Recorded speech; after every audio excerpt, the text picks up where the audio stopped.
You can do it. Anyone can tie a fly. But to tie a good fly, you need to dedicate some time there.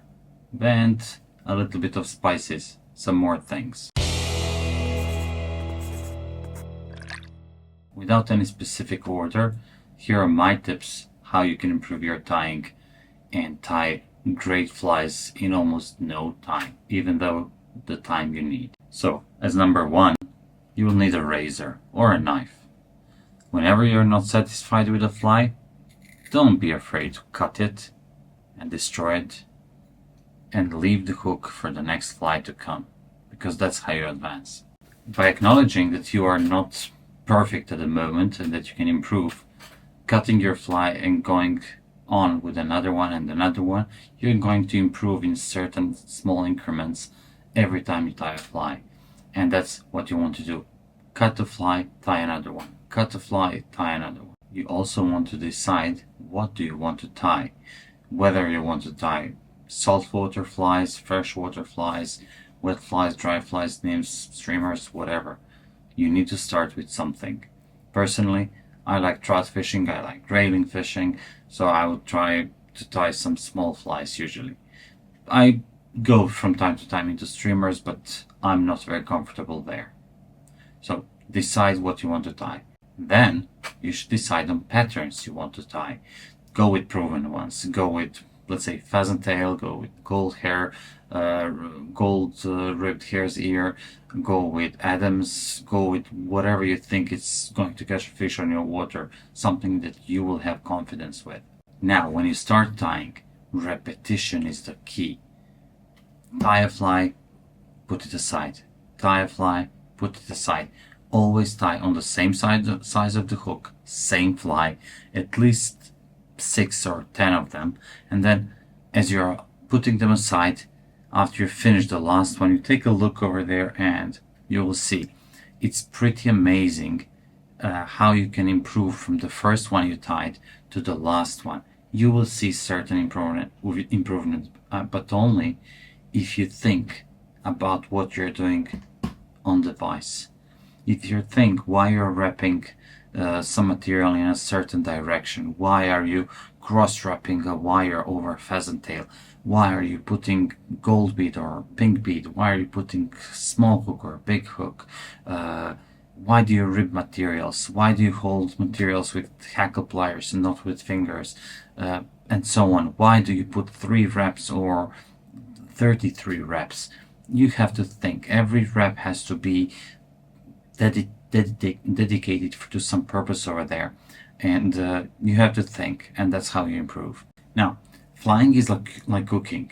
If you have good materials, it's very likely that you're going to get a good meal.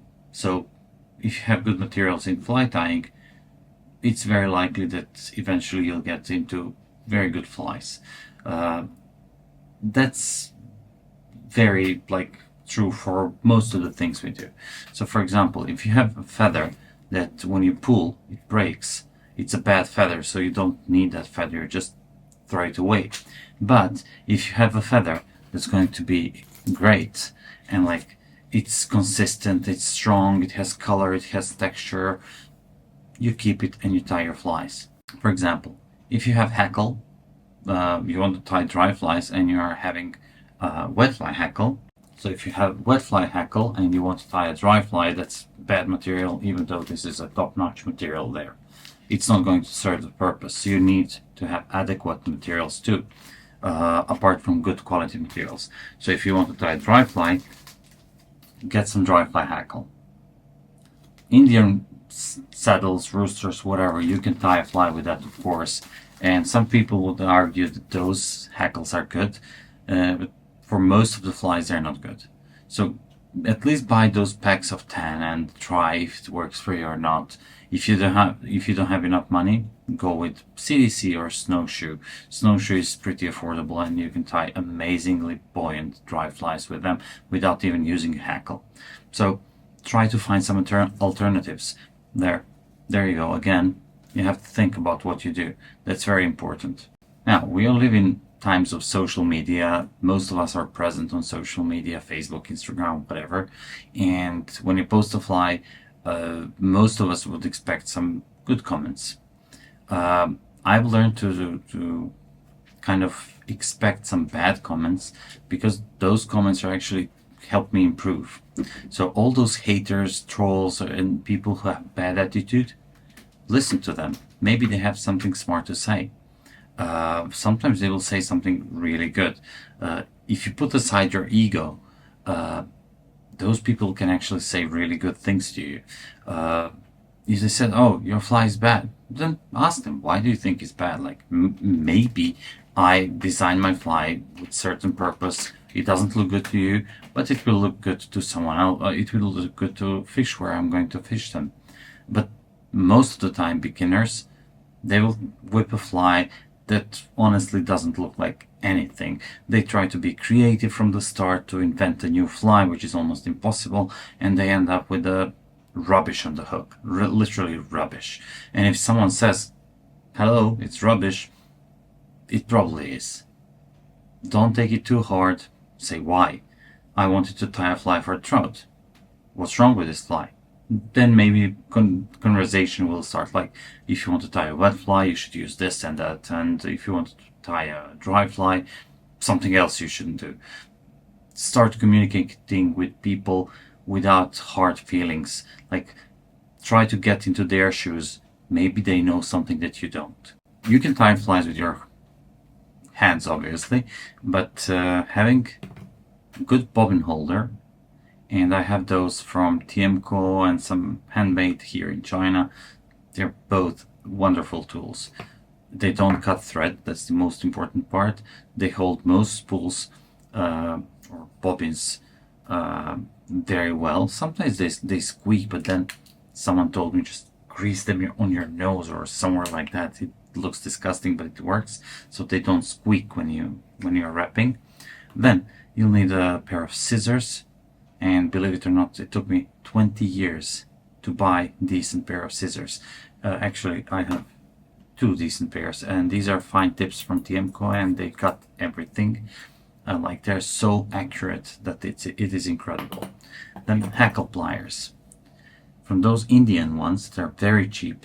You can actually add some silicone tubes on the top to make this grip better if they don't hold materials well. Or you can buy something like this that's more expensive, but it holds feathers very well, and you can adjust the tension over here. I don't. It's Cottarelli, Italian made. It's very well made. What I like to use also is this dubbing twister. I like it because it has some weight to it, and it's useful for dubbing loops, obviously. Something that I cannot live without, and that's stacker, hair stacker. And this one is with two sizes in it, so small size, perhaps medium size. So it's very good. I got it here. It's a copy, obviously, but yeah, sometimes you will need some super glue. I like this with control, like you have those knobs here that you press and it squeezes out just enough glue that you need, and so on, and the vise, obviously. I like this Renzetti, and I've been using it for more than 15 years, I guess. I can rest my hand there. I can hold my materials here. I can wrap some flies around here, and I don't have, like, it's just comfortable to work with. It's amazing tool. It serves me well. It's true rotary, which, I mean, I don't mount my materials like this. Maybe I should, but it's good. Like, if you wrap something, you can just take a look. It's more comfortable. And because I'm here and the vise is here, I like to kind of tilt vise when I'm tying, because I have this side view that's sometimes very useful. Now, one of the things that you can also do is find a mentor, and mentor should be someone who definitely knows more than you. I'm lucky to have a couple of them, and I'm very grateful to them. So by this way, I want to say thank you again for helping me and making me a better tyer. People who can teach you how to tie flies, they can actually sit next to you and see those small things, small details that can help you improve. And sometimes Just a small thing like, for example, pinch and loop in tying can improve and make things easier so much that it is incredible. So those details matter. And another one is to get some books. This one is by far the best tying book I can imagine. It's not about patterns, it's a book about techniques. So basically what you will learn in those books are techniques, and then you can implement them and tie your own flies or tie classic flies, but using techniques that are explained in those books. As you can see, those books, they just have so many pictures and the quality is so great. So this is my favorite. So it's Fly Tires Bench Side Reference to Techniques and Dressing Styles. Amazing one. Not cheap, but it's a very, very good book. Another one similar to that one is Fly Tying Methods. So it's quite similar, a little bit thinner, less methods involved, but some other things are more covered in more depth. So also a good book to have.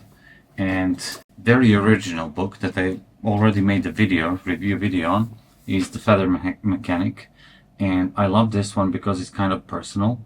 I made a long video about it and you can take a look here or wherever. I'll just post a link for it. It's an amazing fly that will teach you also about techniques and some patterns and why those patterns are good. But more importantly, all those techniques that are involved, you can apply to any other fly that you would like to tie. So rather than to focus on patterns, focus on techniques and how you can implement them everywhere where you need them. And one more thing, it's not the last, but it's the last for this video. Tie as often as you can, because practice makes perfect. And if you want to get good at something, you have to do it often and do it with thought. So tie flies every day. One fly only, that's enough. I don't tie much. I tie a couple of flies a week, but it's every day, maybe 2 or 3 flies, 5 flies sometimes, but I do it almost every day. It's just my kind of relaxation. I understand that some people don't have time for that, or they have kids around who are running around and destroying everything like little monsters. I have one too, and sometimes he just tries to get into my room and say, let's tie some flies. So yeah, I understand, but if you like something, you'll find a way. So guys, thank you very much for watching. I hope you like this video. Keep safe and tight lines.